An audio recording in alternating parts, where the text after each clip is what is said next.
بسم الله الرحمن الرحيم الحمد لله رب العالمين والصلاة والسلام على أشرف الأنبياء والمرسلين نبينا محمد وعلى آله وصحبه أجمعين. My dear students, Assalamu alaikum wa rahmatullahi wa barakatuhu. Today's topic is Hijrah of the Prophet Muhammad sallallahu alaihi wasallam. नबी करीम सल्लल्लाहु अलैहि वसल्लम की हिजरत मक्का से मदीना. तो जैसे कि मैं ऑलरेडी आपको बता चुका हूँ, तो प्लेज ऑफ अकबा, जो अकबा की जगह पर जो प्लेज हुए मदीना के लोगों के साथ, तो वो जो दूसरी प्लेज जो हो गई वहाँ पर, जिस प्लेज में मदीना के लोगों ने नबी करीम सल्लल्लाहु अलैहि वसल्लम के साथ एक वो वहाँ पर एक समझो एक किस्म का एक वो एग्रीमेंट हो गई, एक बात वहाँ पर हुई कि ए मोहम्मद अरबी सल्लल्लाहु अलैहि वसल्लम, आप हमारे मदीना आए और हम आपको वहाँ पर पूरी तरह से प्रोटेक्शन देंगे और आपको जो जिन चीज़ों की ज़रूरत है आपको वो चीज़ें वहाँ पर हम आपके लिए मुहैया करेंगे. और उस अकबा के बाद, उस प्लेज ऑफ अकबा के बाद मोहम्मद अरबी सल्लल्लाहु अलैहि वसल्लम ने, यानी जब वो डेलीगेशन जो थी आफ्टर द डेलीगेशन फ्रॉम यस्रिब, यानी मदीना से जो थी, had left, the Prophet Muhammad sallallahu alaihi wasallam asked his followers to migrate to Yasrib in batches. उसके बाद नबी करीम सल्लल्लाहु अलैहि वसल्लम ने अपने साथियों को, अपने सहाबों को ये कहा कि आप सारे निकले हिजरत के लिए मदीना बैचेस में. रब्बुल आलमीन का भी इसमें वो जो इसमें हुक्म था इस हिजरत का, तो वो भी उस चीज़ में पेश रहा मोहम्मद अरबी सल्लल्लाहु अलैहि वसल्लम को. तो when the Quraysh came to know, जब कुरैश को ये पता चला कि नबी करीम सल्लल्लाहु अलैहि वसल्लम ने अपने साथियों को हिजरत के लिए कहा और अब वो खुद भी जाने वाले हैं, तो they held a council of war and decided to murder the Prophet Muhammad sallallahu alaihi wasallam. Na'uzubillah. They planned for murdering Prophet Muhammad sallallahu alaihi wasallam. And the plan was that the young men representing all the tribes of Quraysh should besiege the house of the Prophet ﷺ at night and assassinate him in the early hours of morning when he came out of his house. यानी इन्होंने council बुलाई, उसमें इन्होंने ये फैसला ले लिया कि हर एक क्या कहते हैं इसको, एक यंग जवान, एक जवान आदमी हर एक कबीले से आएगा और जिस घर में मोहम्मद अरबी सल्लल्लाहु अलैहि वसल्लम रह रहे थे वहाँ पर जाके जब सुबह वो उठेंगे तो हम उनका वो काम करेंगे तमाम वहाँ पर. और इसलिए इन्होंने ये सब को मिलके कहा था आने के लिए, ताकि किसी एक पर फिर उसके मतलब वो जो वो काम करने के लिए जा रहे थे उसका इल्ज़ाम उस पर ना आ जाए. तो इस तरीके से कुरैश ने बहुत कोशिश की थी मोहम्मद अरबी वसल्लम को वहाँ पर रुकाने की, और उनके साथ वो उनका जो अज़म था कि हम इस तहरीक को जो नबी करीम वसल्लम ने जिसका वो उस टाइम उन्होंने उठाया था कि जो हक़ की जो दलील थी, जो हक़ की तहरीक थी, इसको दबाने के लिए उन्होंने पूरी कोशिश की थी उस टाइम. लेकिन पैगम्बर मोहम्मद अरबी सल्लल्लाहु अलैहि वसल्लम, अल्लाह ताला पैगम्बरों को खुद चुनते हैं और उसके बाद उन तक जो इन्फॉर्मेशन पहुंच जाती है वो वही के ज़रिए उनको दी जाती है. इसलिए पैगम्बरों के साथ लड़ना, इनके साथ वो मुकाबला करना कोई आम काम नहीं होता है.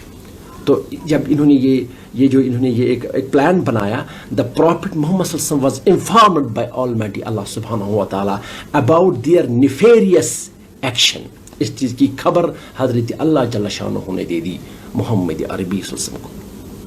और मोहम्मद अरबी ने इसका वो जो उन्होंने सोचा, उन्होंने अपनी जगह पर हज़रत अली रज़ी अल्लाह ताला अन्हु को सोने का हुक्म दे दिया और खुद वो घर से वापस बाहर आराम से निकले और अपने साथी हज़रत अबू बकर सिद्दीक़ रज़ी अल्लाह ताला अन्हु के साथ निकले. और दुश्मन उनको देख भी न पाए और निकले मोहम्मद अरबी सल्लल्लाहु अलैहि वसल्लम उस घर से. ये चूँकि एक्चुअली वाक़ा बहुत बड़ा है, मगर हमें सिलेबस के एतबार से इसको शॉर्ट हिसाब में यहाँ पर पढ़ने की कोशिश करनी है. तो मोहम्मद अरबी सल्लल्लाहु अलैहि वसल्लम जब वहाँ से निकले और उसके बाद गार सौर मक्का से, वो तो इस टाइम मक्का के अंदर ही आता है अगर हम इस टाइम मक्का जाएंगे, लेकिन उस वक्त वो मक्का से थोड़ा सा बाहर था, कुछ 3-4 किलोमीटर बाहर, तो वहाँ पर गार सौर में मोहम्मद अरबी सल्लल्लाहु अलैहि वसल्लम और इनके साथी, इनके अजीम तरीन सहाबा हज़रत अबू बकर सिद्दीक़ रज़ी अल्लाह ताला अन्हु और इनके साथ वहाँ गार सौर में ये रहते, छुप जाते हैं, क्योंकि दुश्मन अपने वो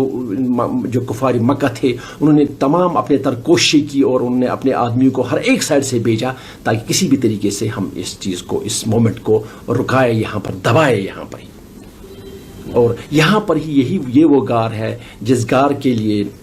हमारी सीरत की किताबों में आया है कि जब दुश्मन वहाँ, जिस दुश्मन का गुजरा वहाँ से हुआ, तो उन्होंने वहाँ पर जो उस गार का जो उसका यानी मुंह जो था जहाँ से उस गार में चले जाते थे, तो वहाँ से जब दुश्मन गए तो जो स्पाइडर ने उसी टाइम वो वेब वो की वहाँ पर, और दुश्मन जब वहाँ पहुँचे तो उन्होंने देखा कि यहाँ पर जो है स्पाइडर का जाला लगा हुआ है, तो यहाँ से कोई आदमी न गया है अंदर, यहाँ से तो नामुमकिन सी बात है। तो फिर इसके बाद दुश्मन वहाँ से वापस चले गए और फिर तकरीबन 3 दिन के बाद 3 दिन उस गार में रहे, और 3 दिन के बाद जब दुश्मन का पहरा बाहर से ख़त्म हो गया तो फिर मोहम्मद अरबी सल्लल्लाहु अलैहि वसल्लम अपने साथी सिमत वहाँ से निकल कर मदीना की ओर तशरीफ़ ले जाते हैं। तो रास्ते में जो क्योंकि इस टाइम भी अगर हम देखेंगे आज, क्योंकि मीडिया का दौर है, आज हम मीडिया के थ्रू से वो सारे जो वो रास्ते जो वहाँ से हैं उनको देख सकते हैं, या हम बहुत सारे लोग आप में से भी कुछ गए होंगे वहाँ पर, तो या इंशाअल्लाह ताला आप जाएंगे वहाँ इंशाअल्लाह। तो वो रास्ता जो है बहुत पहाड़ी इलाके से, पहाड़ों से गुजरना पड़ता है। मक्का से जब इंसान मदीना आ जाता है तो दे ट्रैवल्ड, यानी अबू बकर सिद्दीक़ रज़ी अल्लाह ताला अन्हु और मोहम्मद अरबी सल्लल्लाहु अलैहि वसल्लम, they travelled by unfrequented paths and suffered considerable hardship on account of scarcity of water and severity of heat। यानी बहुत गर्मी थी, तपती हुई गर्मी थी, पानी का आज तो वहाँ पर चप्पे चप्पे पर पानी रखा है उन्होंने वहाँ की अथॉरिटीज़ ने, लेकिन मामला तब का देखना है, तब कैसे उन्होंने वो हिजरत की होगी। और वो इस वक्त भी वो वहाँ सारे वहाँ के वो बियाबान और वहाँ के वो पहाड़ इस चीज़ की गवाही देते हैं कि मोहम्मद अरबी सल्लल्लाहु अलैहि वसल्लम इन रास्तों से गुजरे हुए हैं। और ये हिजरत जो अब मोहम्मद अरबी सल्लल्लाहु अलैहि वसल्लम ने की मक्का से मदीना, यानी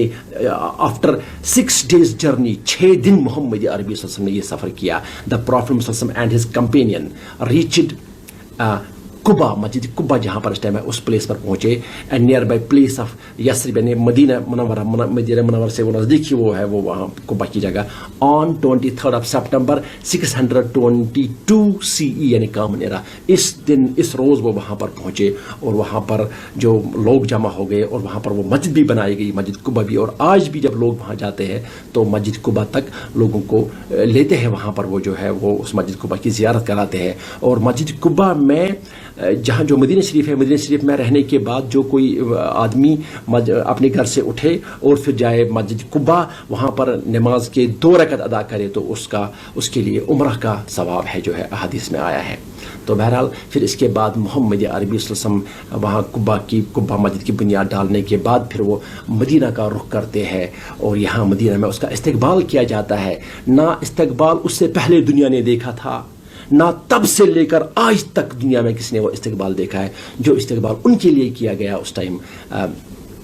मदीना मुनव्वरा में। और वहाँ पर जो है जो आमतौर पर हम भी वो बोलते हैं, तला अल बद्रु अलैना मिन सन्नियातिल विदा वजब शुक्रू अलैना मादा लिल्लाहिदा। और ये चीज़ें वहाँ पर जो है मदीना की छोटी छोटी लड़कियाँ जो थी उन्होंने ये सारा ये तला अल बद्रु अलैना वो कह रहे थे उस टाइम, और हर एक घर से आवाज़ आ रही थी कि ए मोहम्मद अरबी सल्लल्लाहु अलैहि वसल्लम, ये जो है this is my house, this is my house, तो आइए आप तशरीफ़ लाइए इस घर में। तो फिर मोहम्मद अरबी सल्लल्लाहु अलैहि वसल्लम किस घर में तशरीफ़ ले जाते हैं वो भी एक इत्सलफ एक क्या कहते हैं, एक दरस है, एक सबक है, उसको भी हम पढ़ सकते हैं। लेकिन हमारे सिलेबस में जो है कि हमें हिजरत के बारे में, किस स्टेट पर हिजरत हुई और थोड़ा सा हिजरत के बारे में जो ये है एक नोट सा हमें पढ़ना है अपने इस सिलेबस में। तो इसके बाद फिर मोहम्मद अरबी सल्लल्लाहु अलैहि वसल्लम फिर मदीना का फेज स्टार्ट हो जाता है, and you have in your syllabus this unit number 7th का यूनिट है ही आपको